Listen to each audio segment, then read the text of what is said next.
Sally Pearson, fabulous to talk to you here. So you're back to defend your title. How are you feeling and how happy are you to be here in Sopot?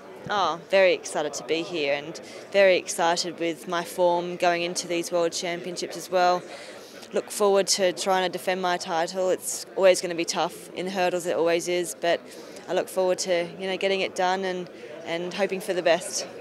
So 2 years ago in Istanbul, that was your first indoor major indoor championships.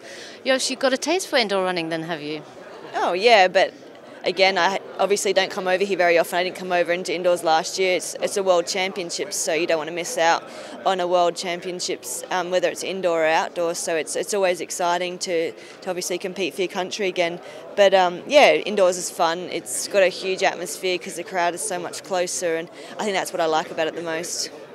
And what about the actual distance in itself? I mean, you're running 60 meters as opposed to 100. You know, how different is that for you, and how important is it to sort of put yourself out on the world stage at that distance at this time of the year?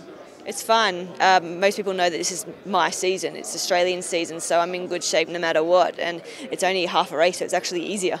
So I think most people would prefer to run half a race than a full race this time of the year. So it's really not that difficult.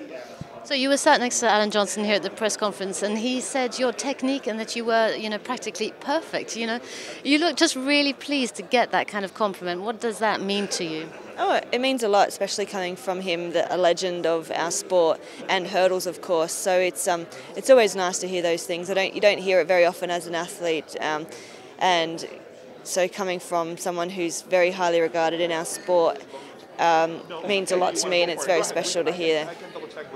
Just coming off 2013, so fantastic. Well, I mean, a fantastic and not so fantastic year. There are, I think, very much mixed emotions. You really proved yourself to be, incredibly strong mentally, and I think, as you're saying as well, going through, it's unsettling getting a new coach.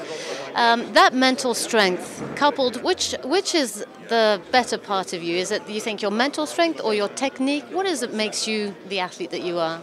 I think an athlete with talent for the event is always good, but I think an athlete with talent for the event with mental strength is the ultimate.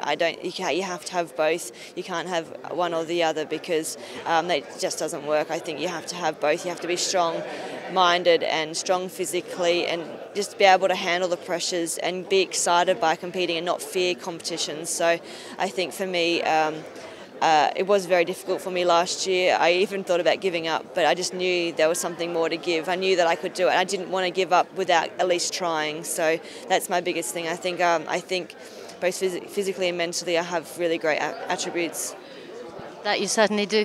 Sally, just one last question. This year, 2014, there are no major world events. What are your main targets for this year? And will you be trying to take it a little bit easy, or do you still set the standards very high for yourself? Well, we have a Commonwealth Games in July, so that's definitely my main focus. And then we have the Continental Cup in September. So I'm going into both of those as the defending champion again. So this year is actually a really big year for me, and I definitely set my targets high, and I want to win both of those and run fast times. Fantastic. Thank you very much, Sally. Thank you very much.